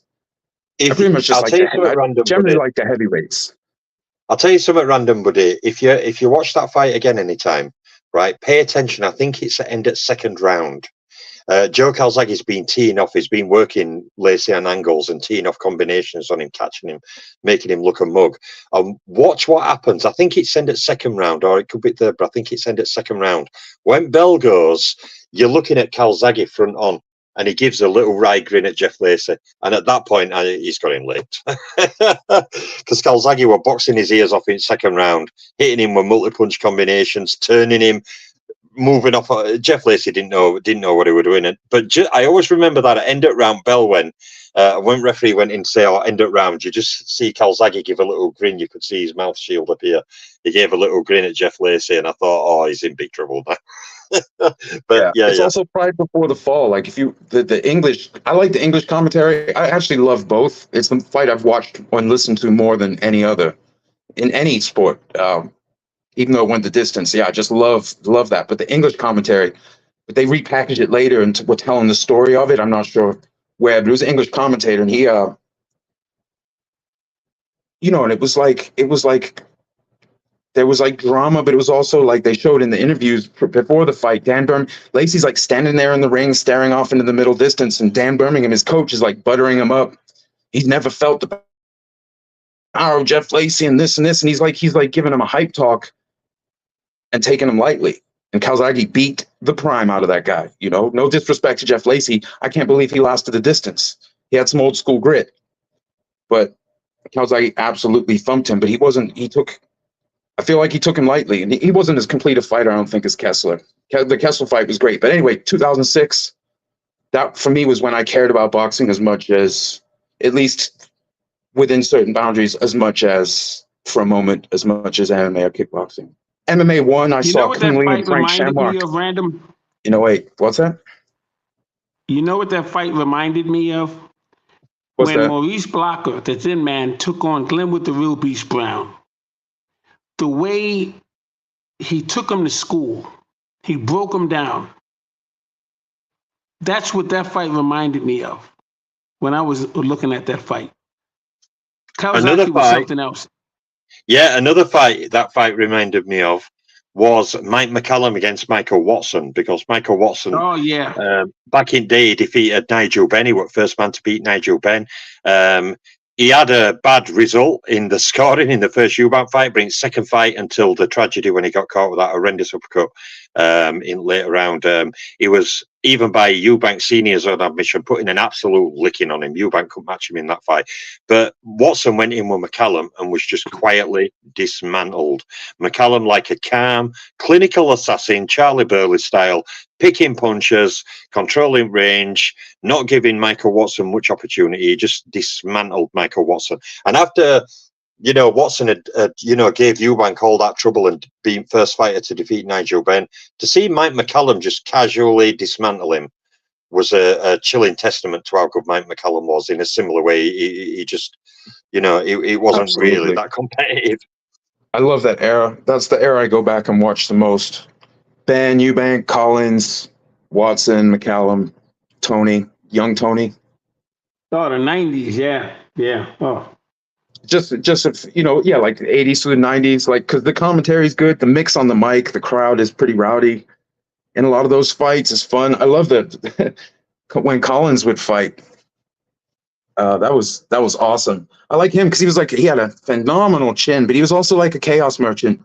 But he knew how to ride the wave, and he wasn't always predictable, but he was also quick to throw counters, and just a very tough matchup. And it reminds me of when I see the resumes of some of these guys. I think it was Dave Shade. I saw a photo someone posted on Facebook, and they said in his familiar crouch. He is so low. It would be such a hard target fighting a guy of his range with that kind of, and it just reminds me, some guys are just a bad matchup. Maybe not for everyone. Fireman Jim Flynn was like that. Fireman Jim Flynn was hyper aggressive. He didn't mind a few butts and elbows too in there, but he was like clinch and throw like 8 hooks. And so, but certain matchups, he got destroyed. Oh, so it looks like Hardline's out of time. I think we're out of time. Folks, thanks for joining us. BL, Scrap, this has been amazing. BL had to take off. Scrap, thank you so much. This is always a pleasure. We got to figure out a new topic for the next one. Yeah, thanks for having us. You guys choose this time.